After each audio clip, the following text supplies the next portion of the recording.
दिल्ली में ताजमहल तो नहीं है, लेकिन यहाँ मौजूद है शीश महल, एक ऐसी आलीशान जगह जिसे शाहजहां ने बनवाया था। ये जगह 370 साल बाद आम लोगों के लिए ओपन की गई है। तो चलिए धरोहर के आज के एपिसोड में आपको लेकर चलते हैं शालीमार बाग में मौजूद शीश महल में।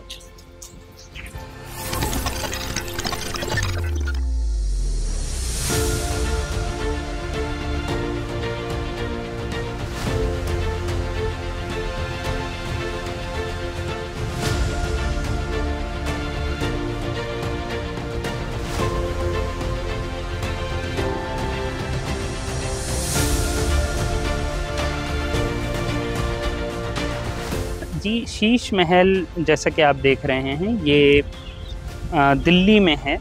शालीमार बाग एक इलाका है, शालीमार बाग भी इसका नाम है।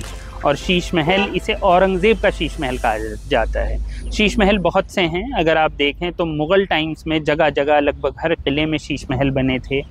तो यहाँ पर ये एक बाग था जो कि शाहजहां की एक वाइफ थी, अकबरी बादी महल, जिनका असली नाम एजुन्निज़ा बेगम भी है। तो अब उन्होंने इसे कमीशन किया था और उसके बाद जाहिर सी बात है शाहजहां ने इसकी तामीर पूरी कराई और यही बाग शालीमार बाग भी कहलाता है।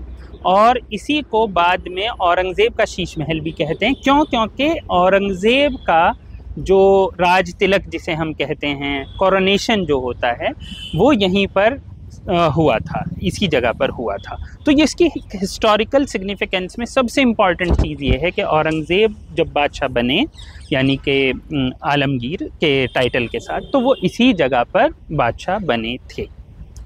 तो सर, जैसे अभी 370 साल बाद ओपन हुआ है, तो इसे रिस्टोर किसने किया, कंजर्वेशन का काम किसने किया है यहाँ पे? जी, जाहिर सी बात है, ये सारी जो मॉन्यूमेंट्स हैं वो आर्कियोलॉजिकल सर्वे ऑफ इंडिया ही देखता है। और ये इसके बाद ओपन होने का मतलब ये है कि पब्लिक के लिए ओपन किया गया है और पब्लिक अब यहाँ पर आ सकेगी। यहाँ पर चीज़ें का मतलब फिर से, ताकि टूरिस्ट स्पॉट के तौर पर इसे डेवलप किया जाए। ये कुछ साल पहले दिल्ली के लेफ्टिनेंट गवर्नर ने ये प्रपोज़ल रखा था कि इस चीज़ को वापस थोड़ा सा रेस्टोर किया जाए। शालीमार बाग लोगों को नाम पता होता है, लेकिन वह है क्या चीज़ ये पता हो, या फिर औरंगज़ेब का शीश महल उसके बारे में पता हो। और एक तरीके से दिल्ली की जो हेरिटेज कुछ पुरानी दिल्ली के इलाकों तक महदूद है, उसे थोड़ा सा समझाया जाए कि वो और भी इलाकों में है। सर, 370 साल बाद ही इस पे तवज्जो क्यों दी गई? जी, 370 साल क्या, अगर आप देखें तो जब तक मुग़ल थे तो जाहिर सी बात है ये उनकी प्राइवेट प्रॉपर्टीज़ थी और ये इस तरीके की चीज़ थी जैसे आज के वक्त में राष्ट्रपति या प्रधानमंत्री के घर होते हैं। जाहिर सी बात है उसमें कोई आम आदमी नहीं आ जा सकता है। उसके बाद जब अंग्रेज़ आए तो अंग्रेज़ों ने भी इन सबको एक रॉयल बिल्डिंग के तौर पर ही ट्रीट किया है। तो बाद में जैसे रेजिडेंट का घर हो सकता है या फिर यहाँ पर आर्मी आकर कैंप कर सकती है, तब भी आम लोगों के लिए ये नहीं था। तो कहीं ना कहीं जब तक भारत आज़ाद नहीं हुआ है और ये सारी बिल्डिंग पब्लिक को डेडिकेट नहीं हो गई हैं, तब तक अगर आप गौर करें तो ऐसे जितने भी मॉन्यूमेंट हैं वो प्राइवेट मॉन्यूमेंट्स हैं, वो महल हैं, उसमें लोग रहते हैं, उसमें आर्मी रहती है, उसमें ब्रिटिश रेजिडेंट रहता है।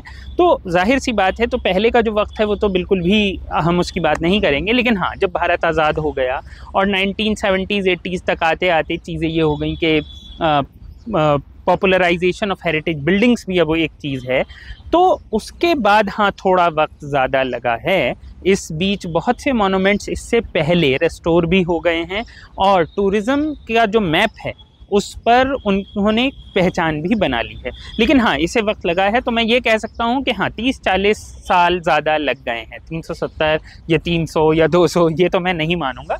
मेरा कहना है कि हाँ, जो बहुत से मॉन्यूमेंट्स जो पिछले 20-30 साल में रिस्टोर हुए हैं, उन सब में शायद शीश महल, औरंगज़ेब के शीश महल का नाम थोड़ा सा पहले आ जाना चाहिए था।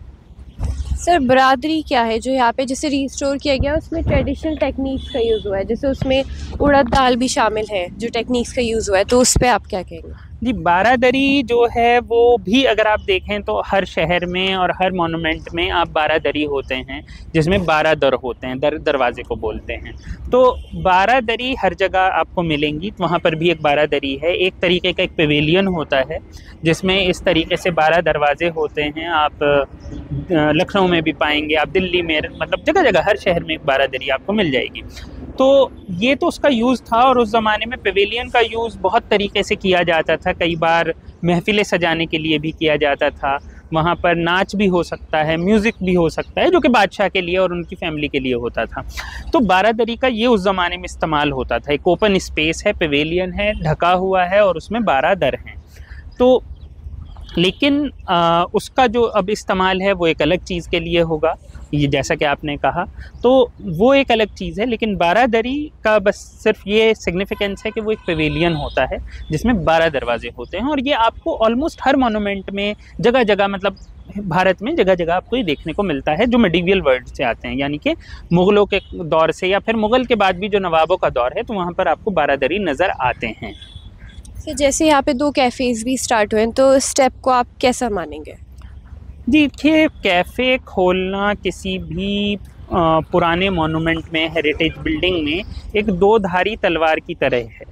मतलब एक तरफ ये भी है कि इससे लोगों का फुटफॉल बढ़ेगा, यानी कि ज़्यादा लोग आएंगे, एक अट्रैक्शन है, यंग जनरेशन ज़्यादा आ सकेगी। लेकिन दूसरी तरफ ये भी है कि जो उसकी ओरिजिनलिटी है वो कहीं ना कहीं कॉम्प्रोमाइज़ हो जाती है। यानी कि आप एक पुरानी बिल्डिंग के अंदर कैफ़े चला रहे हैं, या म्यूज़िक शो कर रहे हैं, या फिर कॉफ़ी पी रहे हैं, तो कहीं ना कहीं जो उसकी एक ओरिजिनलिटी है वो कॉम्प्रोमाइज़ हो रही है। लेकिन दूसरी तरफ ये भी है कि हर वक्त का एक तकाज़ा है कि आज के वक्त में, आज के दौर में, अगर लोगों को कैफ़े मिलते हैं और वहाँ पर वो 2 चीज़ें खा सकते हैं, कॉफ़ी पी सकते हैं, पिज़्ज़ा खा सकते हैं, बर्गर मिल सकता है, यंग कपल्स जाकर बैठ सकते हैं थोड़ी देर के लिए एसी में या फिर बिना एसी के भी खुली हवा में, तो वो एक अट्रैक्शन पैदा करता है, और इसी बहाने ही सही लोग मोनूमेंट तक चले जाते हैं।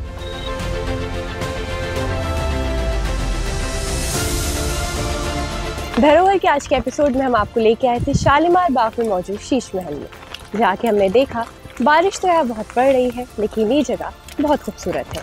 ऐसी और भी वीडियोस के लिए आप देखते रहिए हर संडे धरोहर। कैमरामैन यथार्थ के साथ अमीना मासूम।